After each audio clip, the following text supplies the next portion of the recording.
Fala galera do Seleção Alvinegra, mais uma vez estou aqui, João Godoy, para trazer um pouco de informação nesse final de semana, nesse sábado, um pouco mais de Botafogo para você. Antes de começar esse vídeo, faz aquele ritual de sempre quando você está assistindo um vídeo aqui do Seleção. Se você não é inscrito no nosso canal, se inscreva. Se você é inscrito, mas não costuma ativar o nosso sino para receber nossas notificações, ative aí e fique por dentro das novidades. Essa semana alcançamos a marca de 1000 inscritos aqui no canal, então se você tem outros amigos botafoguenses, que você possa estar compartilhando, mandando para eles, para a gente estar crescendo mais e mais com informações sobre o nosso glorioso. Valeu? Além do nosso YouTube, segue a gente nas redes sociais, no Instagram, no Twitter, vou colocar aqui na descrição para vocês estarem seguindo, e também podem acompanhar as novidades do Seleção também lá no Facebook, no Twitter e no Instagram, além aqui do YouTube. Vamos começar esse sabadão de notícia com uma informação um pouquinho chata, ainda mais para alguns jornalistas, estudantes de jornalismo, como eu, meus amigos de Seleção, como já são alguns profissionais de jornalismo, outros já estão estudando, buscando a formação. É uma informação, uma notícia, no caso, que foi veiculada pelo Globo, um pouquinho chata, porque ela demonstra, algo que eu também já tenho observado um pouco, que é a pressão da grande mídia para o retorno precoce do futebol. Tudo bem que na Europa alguns campeonatos já voltaram, como o alemão, a Premier League na Inglaterra vai voltar, o campeonato italiano e espanhol também vão voltar, mas lá nesses países da Europa, esses países fizeram uma política de isolamento diferente do que foi feito no Brasil, e aí eles conseguiram voltar de uma forma mais rápida do que aqui, infelizmente. Só que esse não é o assunto. O assunto em questão é a notícia veiculada pelo Globo, em que primeiramente ela dizia que os jogadores eles estavam caminhando para 3 meses de salários atrasados, e internamente eles faziam uma pressão na direção para voltar aos treinamentos. Só que isso foi desmentido por alguns setoristas que entraram em contato com jogadores que desmentiram essa informação. Então o Globo ele retificou a notícia, e no outro título ela dizia que sem ter pressa para voltar ao futebol, vou colocar aqui para vocês, sem ter pressa para voltar ao futebol, jogadores caminham para 3 meses de salários atrasados. Então, infelizmente, né, é uma situação bem corriqueira que está acontecendo na nossa imprensa. Apesar dos países da Europa, como eu já falei, estarem voltando, a gente tem que entender que são situações totalmente diferentes. O Brasil, e principalmente o Rio de Janeiro, que é o estado que a gente vive, que o Botafogo se situa, é um dos estados com mais mortes de coronavírus, né? O Rio de Janeiro passou alguns países.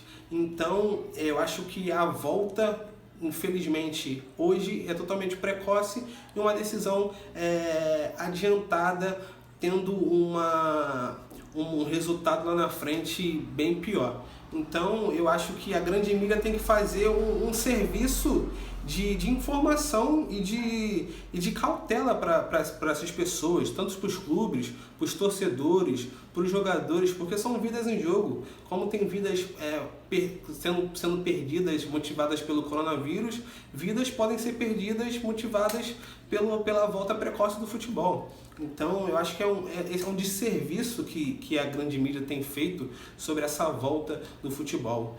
Com certeza, eu como um estudante de jornalismo que ama futebol, ama esporte, não vejo a hora de ver meu clube jogar, de ver vários campeonatos aqui no Brasil, na Europa, mas a gente, felizmente, a gente tem que colocar a vida primeiro do que o esporte, né? Então, eu acho que está sendo feito ao contrário, uma volta precoce. Não sei se é saudade do futebol, não sei se são questões financeiras que estão sendo colocadas na frente, entendeu? Então, foi uma notícia que pegou a torcida de surpresa, e na tarde de hoje o Botafogo, através do Twitter, respondeu a notícia do Globo, que eu vou colocar aqui para vocês, e eles desmentiram essa informação e se posicionaram. Vamos para o segundo assunto para encerrar também esse vídeo aqui, esse sábado da Seleção Alvinegra de informação para você.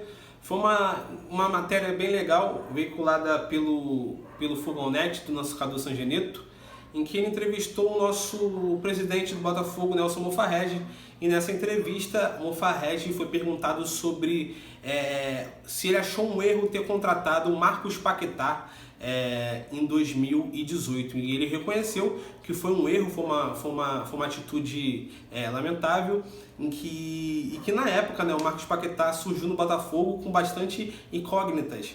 Era um técnico bastante desconhecido, com uma passagem curta pelo Brasil e uma carreira totalmente feita lá fora. Então foi um técnico que veio já com bastante incerteza da torcida e durou praticamente 5 jogos no Botafogo e foi demitido. Então o Nelson Mufarrege reconheceu o erro e com certeza achou que errou naquela contratação. Também nessa entrevista, o Nelson Mufarrege foi perguntado pelo Cadu, pelo Fogão.net, sobre a efetivação de Felipe Tigrão no início de 2018, quando o Jair Ventura saiu para o Santos. Ele foi perguntado sobre a efetivação de Felipe Tigrão em vez, né, da efetivação de Eduardo Barroca, que era um técnico que já vinha com o trabalho da base, trabalhou com vários jogadores que eram da base na época, em 2017, e hoje estão no profissional, como Marcelo Benevenuto, Gustavo Bochecha, Matheus Fernandes, que saiu para o Palmeiras e foi para o Barcelona. Então era um técnico que é bastante respeitado pela torcida, e nessa época a torcida acreditava e esperava que se fosse efetivar alguém, Eduardo Barroca seria o primeiro nome, e não foi isso que aconteceu. A direção do Botafogo, a presidência, efetivou Felipe Conceição, e ele reconheceu também que talvez tenha sido uma atitude errada mesmo, de você precipitar a subida do Felipe Tigrão para o profissional, né? Mas também ele diz que se ele efetivasse também, caso o Barroca, talvez também tenha sido uma atitude precipitada e tivesse causado uma demissão também, ou até uma impressão errada do Barroca para a torcida. Então, galera, é um sábado, né, de poucas notícias normais, ainda mais a gente numa quarentena. Talvez se a gente não estivesse vivendo a situação, estaria fazendo um vídeo aqui de pré-jogo, de pós-jogo do nosso alvinegro, mas espero que vocês tenham gostado.